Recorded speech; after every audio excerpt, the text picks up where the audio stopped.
मराठे म्हणून तुम्ही एकत्र आलात ना, आता एकत्र म्हणून आपली ताकद दाखवण्याची वेळ आली.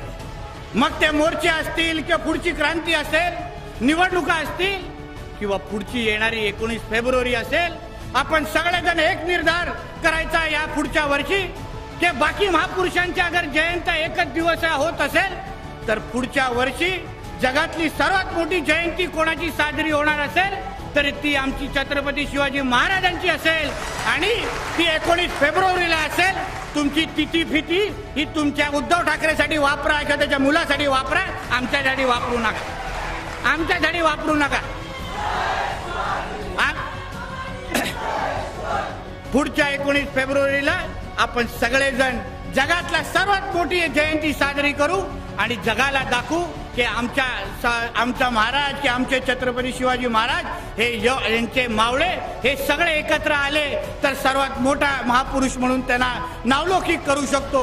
एवढं निर्धारित तुम्ही ह्या निमित्ताने करा.